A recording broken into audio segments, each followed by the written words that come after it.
everyone and welcome to another Top 5 Records video. We're nearing the end of 2021 and it got me thinking, what did 2021 bring us vinyl-wise?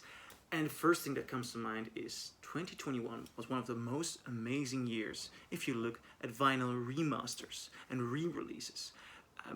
The market has exploded. Since the beginning of the pandemic, the consumption of records has doubled twice.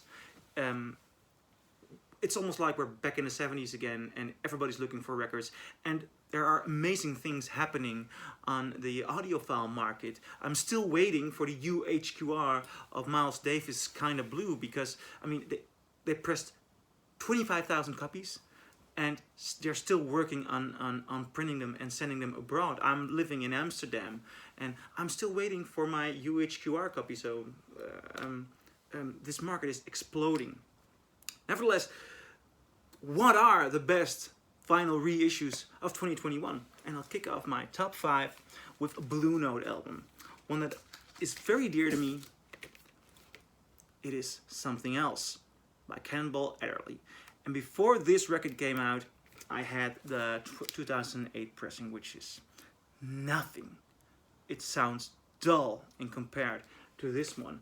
And this is really a very important release, because Blue Note records have been very hard to find. The classic vinyl series, which started, I believe, December 2020, and 2021 was actually the year of the classic vinyl releases. It's amazing that they released so much of their classic records mastered by Kevin Gray. So it's one of the best sounding versions you can ever find, these records.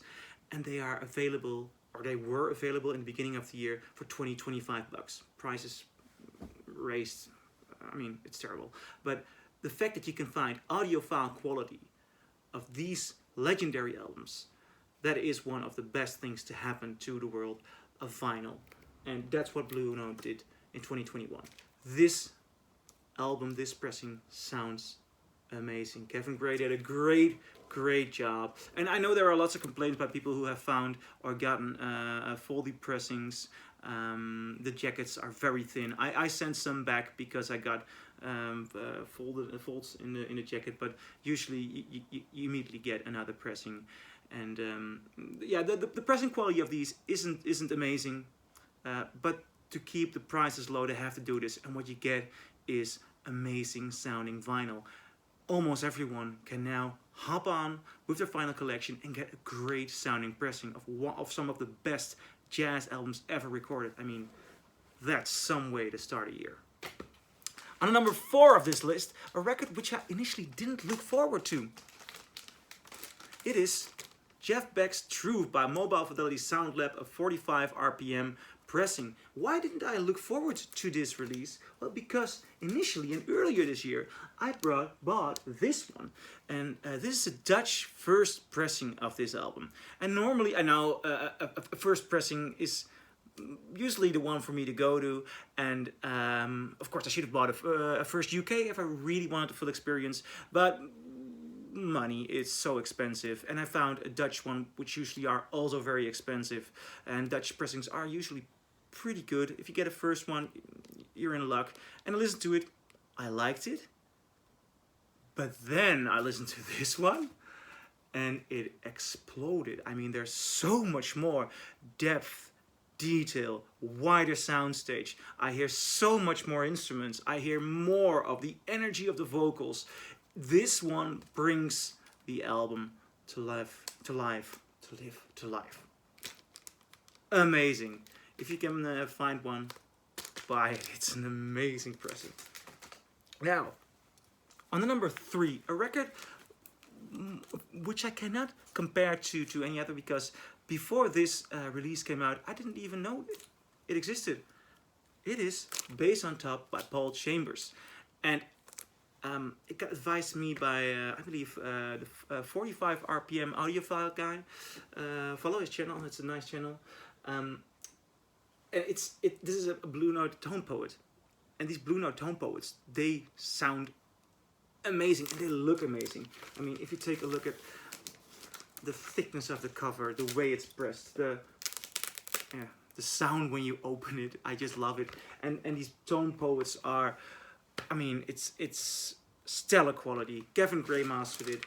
You can't go wrong with Gavin Gray and Blue Note. It's always pure delight. And this album is atmospheric. It's gorgeous. It's the first time I put it on, it felt like I just had this other audiophile dimension. You know, the bass, the way it fills the room.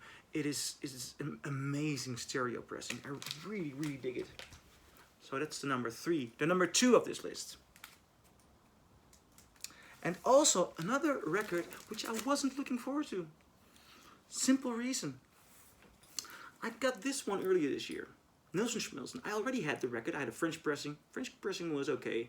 I found a mint or near mint first US pressing, and it sounds gorgeous. This is a gorgeous sounding pressing of a very good album with loads of great songs. Harry Nilsson is at his best here. And when I listened to this, and I knew there was a MoFi coming, I thought, nah, I'm not interested. I'm not bothered by the MoFi. Then a friend of mine came along and put this on my record player. And this amazing sounding record just got even more amazing. This 45 RPM vinyl reissue beats the first US pressing. It's incredible what they did to this record. There is a wider soundstage. There is, I can even hear more emotion in vocals, like the song Without You, which I've listened to tons of times, and it all of these songs they live to a whole nother dimension. It's incredible what MoFi did with this, and I prefer a first pressing above a reissue, unless the reissue is really much better. And that is the case with this one. Now, for my number 1 final reissue of 2021. And the strange thing is, it's not even a pressing that necessarily beats the original. Nevertheless, when I got this one, The Blues and the Abstract Truth by Oliver Nelson, it just turned my week around. I mean, there were weeks when this came out when I gave it several spins a day. Several spins a day. This is such an amazing album. I heard about it through an interview with Gavin Gray, who said this was probably his favorite jazz album. I mean, he preferred it to Kinda Blue by Miles Davis. I thought, well, I gotta hear this, and then I saw that Acoustic Sounds did a reissue of this record, and the moment this came in, I put it on. It is such an amazing stereo sounding record. I mean, the sound, the way it goes through the room, the details, the depth, it is an amazing record, and I fell in love with it, and I did something strange perhaps. I walked into a record store and I found a second US pressing. And the second US pressing, mono pressing, was done by Rudy Van Gelder, just as the first one. Same record plant, same year, same master record presser. And I've heard from other people who compare it to a first pressing. This sounds the same as the first pressing, only it has a better cover. I really enjoy this cover more than this one. And I put these two next to each other. And I mean, this one is battling a Rudy Van Gelder mono pressing, you know, a 1963 Rudy Van Gelder mono pressing from the US, you know. And I just can't say which one I prefer. There are passages in which I prefer this one. There are passages in which I prefer this one. This one is a bit more intimate. Of course, it is mono. Sometimes it looks like it has more depth. But this one, the high end on this one is so amazing, and the stereo and the reverb and the room. I mean, it's such a nice roomy record, but also close and direct. I just cannot choose which one is better.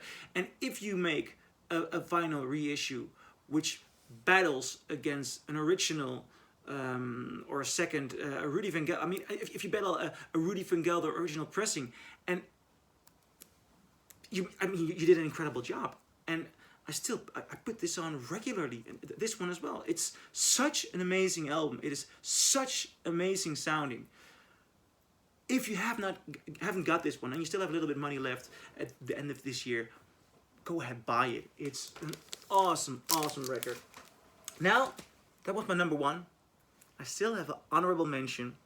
I also need to clear the air a bit. I made some harsh comments about The Who's Sell Out the Mono edition on the Steve Huffman forum. I said some things that this one gets blown away by this one. The original UK pressing, the original UK mono pressing. And I gave both of them another, some more spins. And somewhat the same with the Blues and the Abstract Truth. Both have qualities to them. This one has a bit more detail, this one has a bit more punch from time to time. But when you can make a current reissue for, I mean, I believe this album costs $30. It's a double vinyl album. Yeah, the second disc is with outtakes in mono of such an amazing record. And I mean, I believe they hold up a chance against each other, you know. And this one you can buy for $30, and this one goes around $150 if you find one. That's not what I paid for them, but the usual price is $100 or $150, and then there's this one for $30. I mean, you made an amazing reissue, because it's tough to find records in good shape. It's tough to find good sounding versions of classic records, and The Who did a great job with this one. So that's my list of the best sounding vinyl reissues of 2021. I'm also going to do a list with albums which have not been released yet on vinyl in 2021, but these are my vinyl reissues. Let's discuss, comment below, and see you in another video. Thanks.